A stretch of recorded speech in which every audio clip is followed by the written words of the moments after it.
same. What's going on, everybody? I know y'all haven't seen me in a long time. um, I go under Arkham Effects. I don't really do anything on the Jedi 270 anymore under that name. I wanted to do like a quick update for you guys out there because I noticed that I still have subscribers.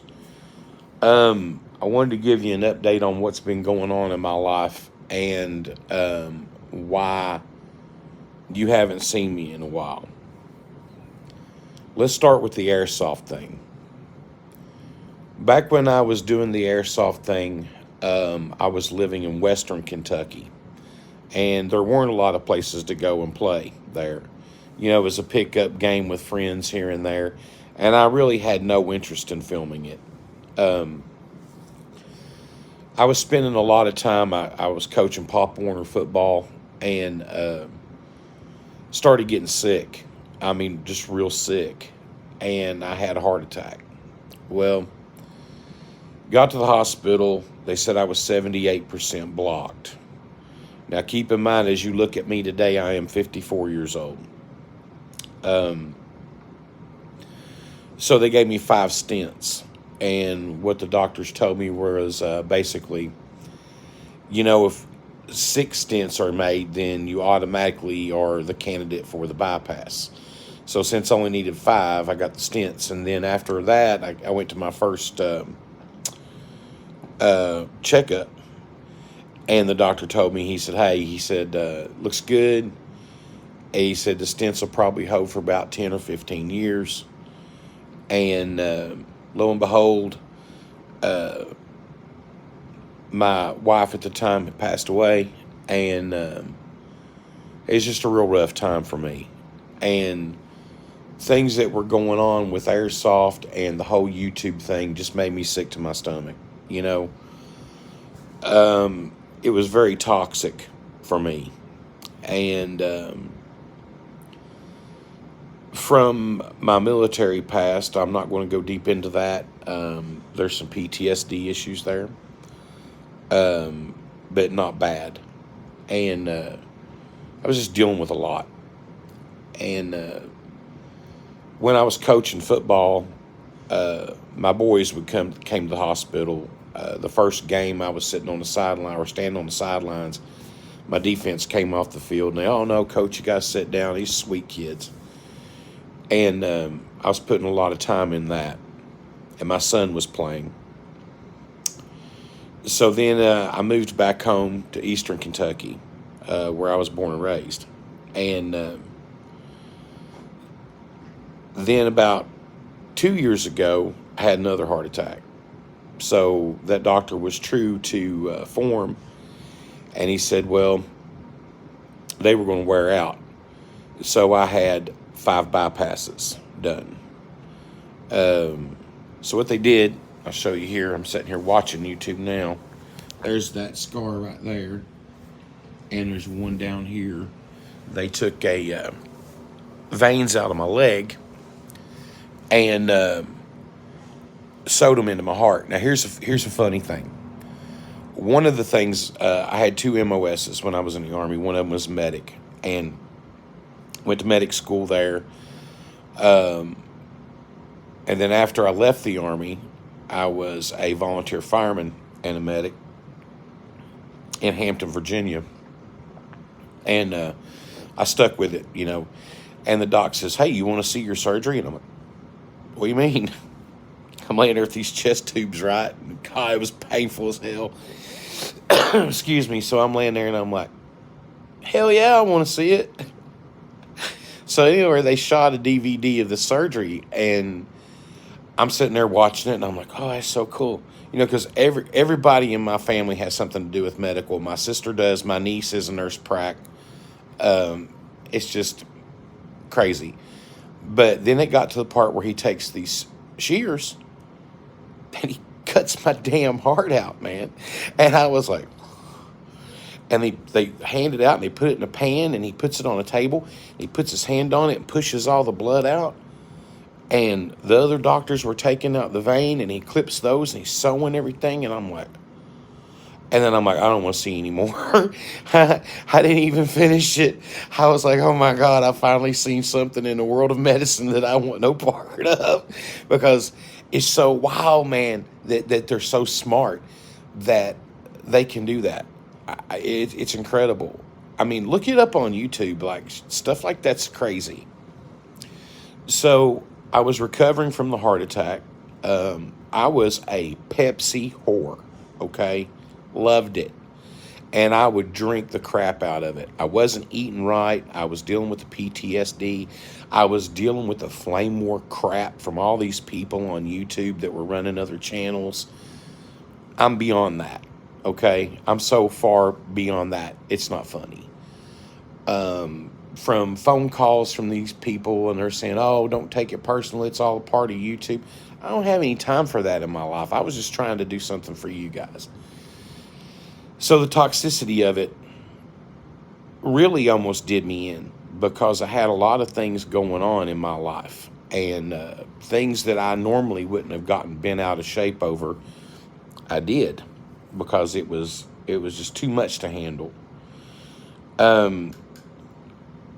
So part of what I do now is, I hate saying it like this, because, and I just now started watching airsoft videos again, by the way, and I am completely and totally blown away with how far it's come. I watched a guy said, I'm unboxing vintage, and it was a Systema Challenge kit. When I was doing that, Systema Challenge kits were the bomb, and they were all sold out. You couldn't get them, and now the thing about high kappas being this huge thing. Dude, when I was doing this, high kappas were a dime a dozen. Nobody liked them. But I guess what they did was they came out with these aftermarket parts where you guys could go in there and sit down on the bench and actually build one, like I do real Glocks. I've been building a lot of real guns. I got back into that. I've never left real firearms. And the reason I stepped into airsoft was a cheaper way for me to train. Currently now, I think there's like maybe 5 ARs in the house, 3 or 4 pistols. I'm currently building a 9mm pistol caliber carbine. And, well, I wished hold on, I'll get it real quick. This is a new thing, and some of you guys are into real firearms, but this blew my mind.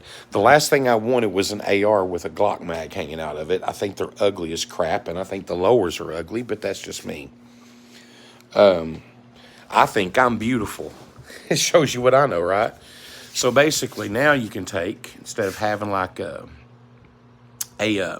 adapter block for a Glock mag for an AR-15, you can run your PMags, because there's an insert in here called an Endomag. And from what I understand, I'm not sure if this is true or not. It was a person who airsofted that came up with this, because if you remember back in the day, I was taking WE mags and putting them in PMag shells. Everybody was doing it. So we figured, well, why can't I just insert something like there? So that's 9mm. Now this is Sig Sauer Elite, what is that? Oh, it's the V-Crown. Elite Defense V-Crown. So now you can basically run a regular PMag and still have a mil-spec lower and upper and change out the bolt carrier group. But the problem is you get bolt bounce, so you got to have the right bolt. So then you have to figure out, how do I keep from getting bolt bounce but still have a bolt that will pick up on these Endomags and not jam up? So now you're looking for a unicorn, and it's taken a while with this build. Tomorrow my bolt carrier will be here, and I'm putting an ASR flash hider because I'm going to suppress this little gun.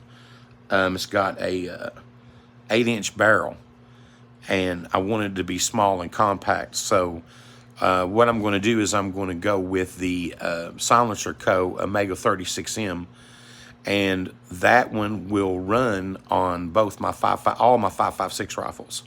So I'll have one suppressor. I only have to go through the tax stamp one time, and I can just take it off and run it on any gun I own, even my pistol.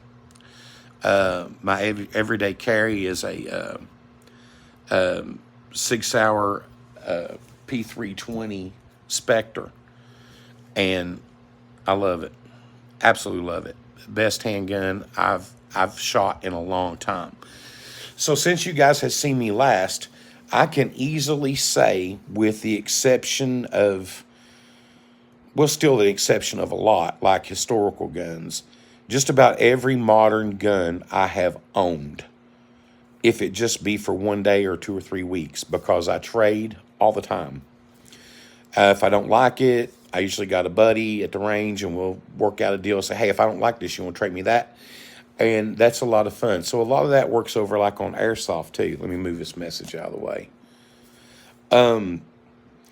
So in the process, let me get back to what I was talking about. I was a Pepsi whore, right? So I started changing things. And then on top of that, I had diabetes too. So it was a recipe for disaster. So I got all the stuff with my wife passing away, got my ducks in a row with my kids, and got my life on track, moved back home where I could have some peace and quiet, get a little bit of stress out. Started going back to the range, building guns and competing, which I haven't done that in a year. I need to get back into that. I need to build another good high-speed 1911 for that. But when I stopped drinking that Pepsi, man, I dropped 137 pounds. Man, you can't tell it now because I'm sitting here in this big old sweatshirt. But I went from a size 50 jeans to a 36. So I've lost a lot of weight. I've gone from a 3X t-shirt down to a 1X in some instances, 2Xs in others. And I feel a lot better. But there's just been a whole lot going on. And I wanted you guys to know that I'm about to start doing a podcast. I'm looking into doing a podcast where we're trying to set it up to where we can take phone calls, and we're trying to set it up to where we can take online questions and that sort of thing, and cover everything from like real guns, even airsoft, because I'm going to need you guys to educate me. I'm just going to have to get back in there. I've just discovered this one guy's channel, C7 Viper. I like the guy. He's hilarious. It took me a couple of videos to get beyond the goofiness that he has, but he and his wife, they put out some good quality stuff. I'm still in contact with Maximus MJG. We're still good friends. He's made a trip out here to shoot some real guns with me, and so we're still good buddies. And my partner, Scapegoat, I still talk to him, and he's in a band now, Cold Blood Creep, and they do horror metal. So he's still doing that. And as a matter of fact, I painted up a good guitar for him, and I'm doing a lot of that too. I'm doing a lot of my making props and just stuff that just I'm an old man. I'm mellowing out, but I'm going to start uploading a little bit of stuff here and there, and I'll come back on and do lives when everybody's awake and everything, and fellowship with you guys a little bit. Be a good outlet for me. But rest assured, there's no need to worry. I'm not ready to kick a bucket just yet. I'm still kicking. I'm still alive and I'm still going. Just a little bit grayer and a whole hell of a lot thinner and a lot healthier than what I used to be. So I hope you guys have a Merry Christmas. Be kind to one another. Love God. Let go and let God take care of things for you, because I tell you what, that's been a big help to me. And I'd like to see this airsoft thing just continue to be huge, because unlike some people, some veterans get mad when they see people wearing the tab or unit patches. I never felt that way. I always thought of it like hero worship. Didn't bother me. But what I would like to see is there be a lot less of the cheating going on. I've noticed that There's a lot of people uploading cheater and fight videos at fields, and they're getting banned with their cameras because they're doing it to become famous. So it seems like there's still a lot of toxicity going on. And but that's the part of it that I could do without. I've made good friends through the sport. I've had a few people seriously dislike me. I've had a lot of people just like character trying to destroy my character, and it was just too much. But those days are over, and you guys have a wonderful Christmas. Love y'all. Take care. That's the first time I've done one of these lives. I don't know how to turn it off. I guess I just hit that. Yep.